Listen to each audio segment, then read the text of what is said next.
Magtayo ang lahat para sa ating panalangin. Panginoon, salamat po sa panibagong araw na ito upang kami ay matuto. Buksan niyo po ang aming isipan upang lubos na maintindihan ang aming mga aralin. Bigyan niyo din po ang aming mga guro, mga magulang, at mga kamag-aral ng lakas ng katawan at isipan na masigit namin kailangan sa araw-araw sa panahong ito. Ang lahat po ng ito ay aming dinadalangin sa iyo, aming Diyos Ama. Amen. Bago kayo magsiupo ay magkakaroon muna tayo ng isang sayaw at awitin. Handa na ba kayong sumayaw at kumanta? At dahil handa na kayo, sabayan niyo si teacher. Kumusta, kumusta, kumusta, kumusta kayong lahat? Ako'y tuwang-tuwa, masaya't nagagalak. Tra-la-la-la-la-la-la-la-la, tra-la-la-la-la-la-la-la, tra-la-la-la-la-la-la-la, tra-la-la-la-la-la-la. Kumusta, kumusta, kumusta, kumusta kayong lahat? Ako'y tuwang-tuwa, masaya't nagagalak. Tra-la-la-la-la-la-la-la, tra-la-la-la-la-la-la, tra-la-la-la-la-la-la-la, tra-la-la-la-la-la-la. Kumusta kayo mga bata? Wow! Ako ay nagagalak na malaman na kayo ay mabuti at masaya ngayong umaga. Ngayon, bago kayo magsiupo, pakiayos muna ang inyong mga upuan at pulutin ang mga kalat na makikita nyo sa sahig.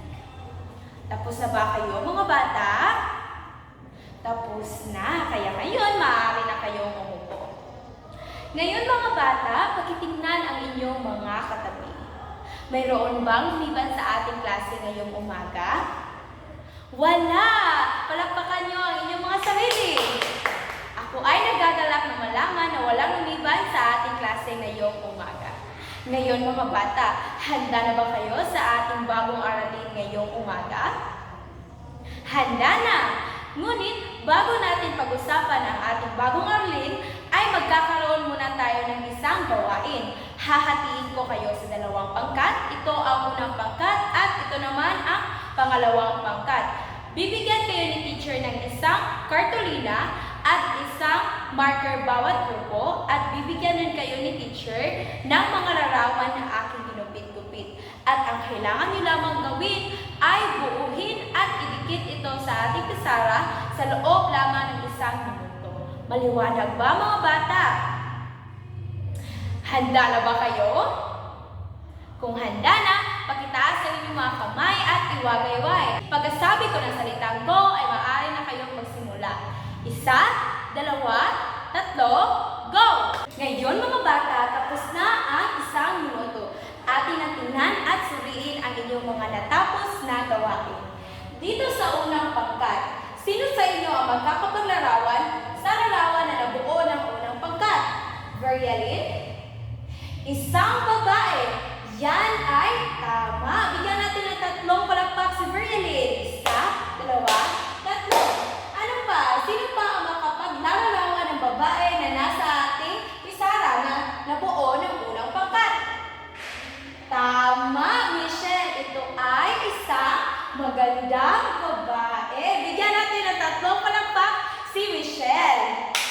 2, 3. Ngayon, lumako naman tayo sa pangalawang larawan na nabuo ng ikalawang pangkat. Vince, maaari mo ba itong ilarawan? Isang babae.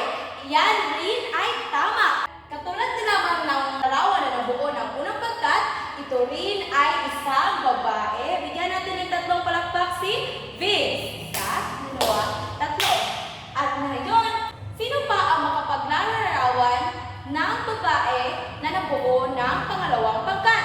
Liza? Pangit.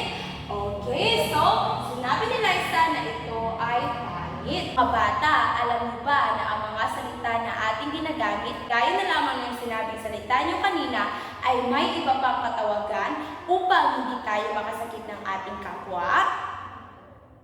At dahil hindi niyo alam, makinig ng mabuti dahil sa umagang ito, ating pag-uusapan ang tungkol sa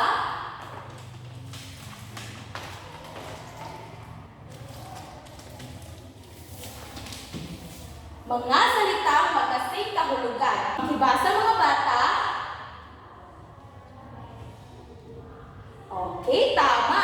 Ngunit, bago natin pag-usapan kung ano nga ba ang mga salitang magkasing kahulugan, ay atin munang aalamin ang ating mga layunin upang tayo ay may gabay sa ating leksyon ngayong umaga.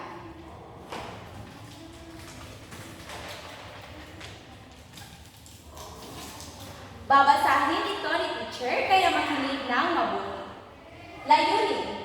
Sa pagtatapos ng aralin, ang mga mag-aaral ay inaasahang natutukoy ang mga salitang magkasing kahulugan sa pangungusap. Nakatatala ng mga halimbawa ng salitang magkasing kahulugan at nabibigyang halaga ang mga salitang magkasing kahulugan sa paglalarawan ng isang tao, bagay, hayop o lugar. Ngayon mga bata, handa na ba kayong malaman kung ano nga ba talaga ang mga salitang magkasing kahulugan? At dahil handa na kayo, atin ang alamin kung ano nga ba talaga ang ibig sabihin ng mga salitang magkasing kahulugan. Ngayon mga bata, kagaya na lamang ng sinabi ko kanina, sa umagang ito ay ating pag-uusapan ang mga salitang magkasing kahulugan. Maaari tayong gumamit ng iba pang salita upang inarawan ang larawan na ito katulad na lamang ng salitang hindi kaaya-aya. Ano nga iyon mga bata? Tama, ito ay hindi kaaya-aya. Sa tingin niyo mga bata, bakit kaya natin kailangan bigyan ng halaga ang pag-iingat sa mga salita na ating gagamitin? April?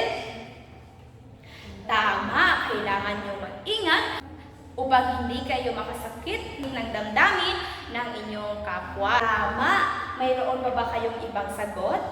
Melanie? Iyan rin ay tama upang maiwasan niyo na makakita ng away. Mayroon pa ba kayong ibang sagot? Daisy? Yan rin ay tama upang hindi magtampo ang mga tao na sinasabihan natin ito. Mahusay mga bata, bigyan niyo ang inyong mga sarili ng 5 palakpak. Ako ay nagagalak na sa mura niyo lamang ng mga edad ay alam niyo na kung bakit kailangan natin bigyan ng halaga ang paggamit ng mga salita na pinaglalarawan natin ng isang tao, bagay, hayop o lugar. Kagaya na lamang ng sinabi ko kanina, ang salitang hindi kaaya-aya ay maaari nating gamitin sa paglalarawan ng larawan ito upang hindi kayo makakita ng away, hindi kayo makapanakit ng ibang tao, at hindi magtampo ang mga tao na sinasabihan nyo nito. Maliwanag ba mga bata? Mabuti. Ngayon, mayroon ba kayong mga tanong? Wala na. At dahil wala na, atin ang alamin kung ano nga ba talaga ang ibig sabihin ng mga salitang magkasing kahulugan. Mga bata, makinig ka mabuti dahil babasahin ito ni teacher. Ang mga salitang magkasing kahulugan ay mga salitang magkatulad ang kahulugan o pareho ang ibig sabihin. Pakibasa mga bata.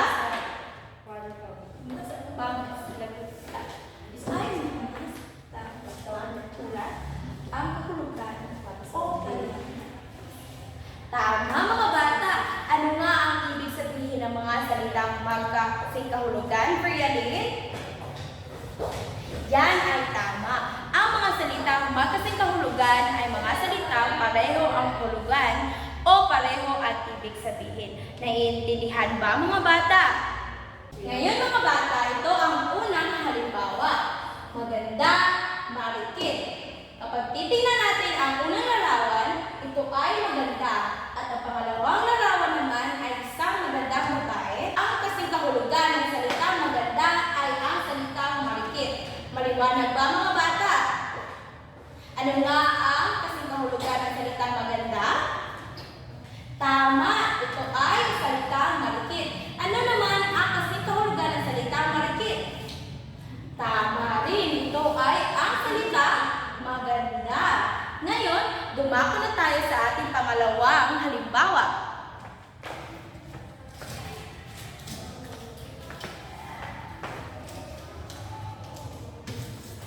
Ngayon, nandito na tayo sa Michelle, ano ang ulam niyo ngayong umaga? Wow, fried chicken. Ano ang masasabi mo sa ulam niyo ngayong umaga? Ito ay masarap. Michelle, alam mo ba ang kasing kahulugan ng salitang masarap? Hindi. Okay, Michelle. O mga bata, ang kasing kahulugan ng salitang masarap ay ang salitang malinamnam. Pakibasa mga bata. Malinamnam. Mga bata, gagaya na lamang ng sinabi ko kanina, ang kasing kahulugan ng salitang masarap ay malinamnam. At ang kasing kahulugan ng salitang malinamnam ay ang salitang masarap. Maliwanag ba mga bata? Mabuti! Ngayon, dumako na tayo sa ating panghuling halimbawa dito.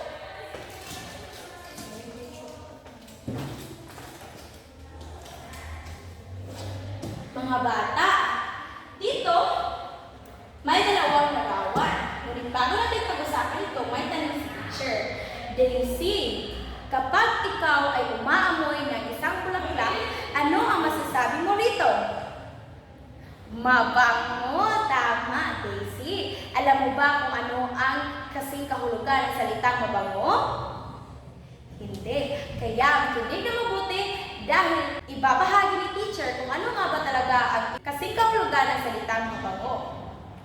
Ang kasing kahulugan ng salitang mabango ay mahalimuyak. Pakibasa mga bata, mahalimuyak. Yan ay tama. Ang kahulugan ng salitang mabango ay ang salitang mahalimuyak. O ang kasing kahulugan ng salitang mahalimuyak ay ang salitang mabango. Ngayon mga bata, mayroon ba kayong tanong sa ating aralin? O tungkol sa mga salitang magkasing kahulugan? Wala na. Ano nga ulit ang ibig sabihin ng mga salitang magkasing kahulugan? Okay, Anne-Marie. Tama. Ang mga salitang magkasing kahulugan ay mga salitang pareho ang kahulugan o pareho ang ibig sabihin. Ngayon, sino sa inyo dito ang makapagbibigay ng mga halimbawa ng mga salitang magkasing kahulugan? Okay, Rhea? Tama. Marumi, madungis. Yan ay halimbawa ng mga salitang magkasing kahulugan. Bigyan natin ng 3 palakpak si Rhea. Okay. Ngayon, sino pa sa inyo dito makapagbibigay ng halimbawa? Okay, Christy. Tama, madaldal at makwento. Yan rin ay isang halimbawa ng mga salitang magkasing kahulugan. Bigyan natin ng 3 palakpak si Christy. Okay mga bata, mayroon pa bang makapagbibigay ng halimbawa? Okay, Fender.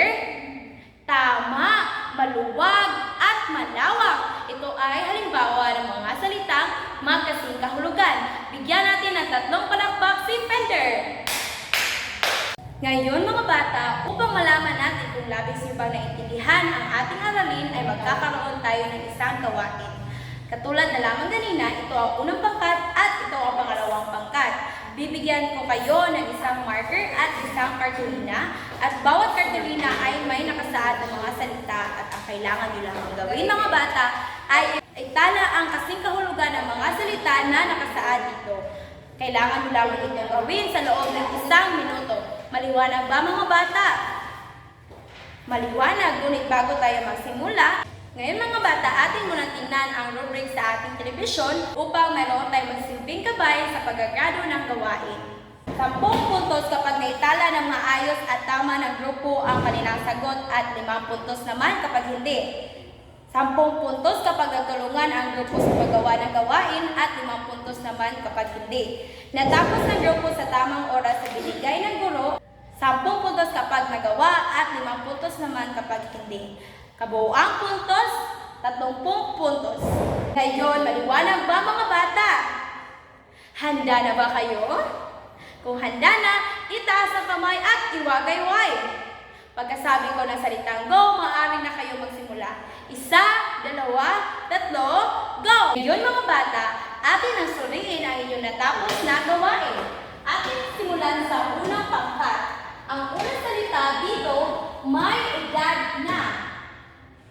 Ang kanilang sagot ay matanda. At ang sagot naman ng pangalawang pangkatulin ay matanda. Tama.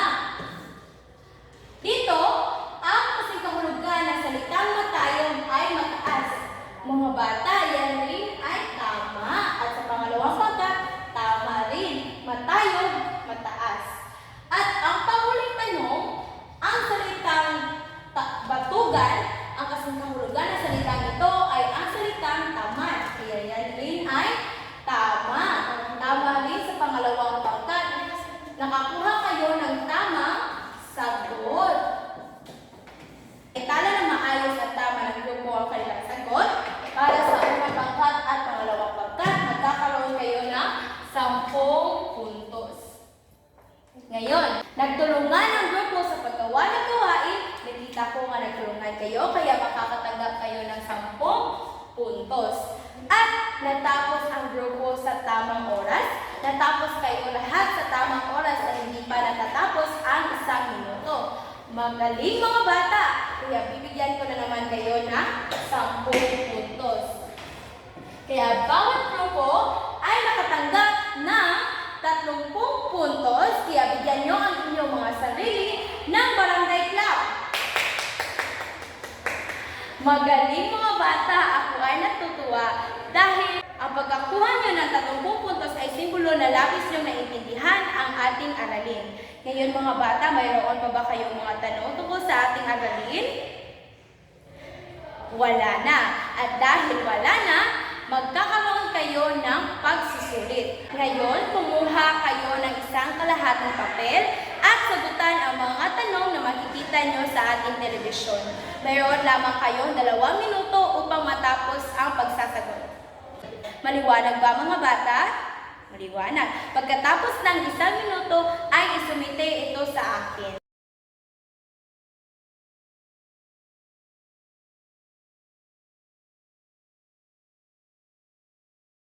Okay mga bata, tapos na at palakpakan nyo ang inyong mga sarili. Ngayon, dumako na tayo sa inyong takdang aralin. Para sa takdang aralin, inyong kwaderno, itala ang mga kasing kahulugan ng mga salita na makikita nyo sa ating telebisyon at isumite ito sunod na araw. Maliwanag ba mga bata? Maliwanag. Ngayon mga bata, tapos na ang ating leksyon ngayong umaga. Mayroon ba kayong mga tanong? Wala na. At dahil wala na, inaanyayahan ko ang lahat na tumayo para sa ating panalangin. Panginoon, salamat po sa panibagong araw na puno ng saya at kaalaman. Salamat po sa talinong ibinigay ninyo upang lubos naming maintindihan ang mga aralin. Salamat din po sa aming mga guro at mga magulang na nagbigay gabay at inspirasyon upang maging masaya at matiwasay ang araw na ito. Hinihiling po namin na bukas at sa mga susunod na araw ay muli ninyo kaming gabayan sa aming mga susunod pang mga aralin. Ang lahat po ng ito ay aming dinadalangin sa iyo, aming Diyos Ama. Amen.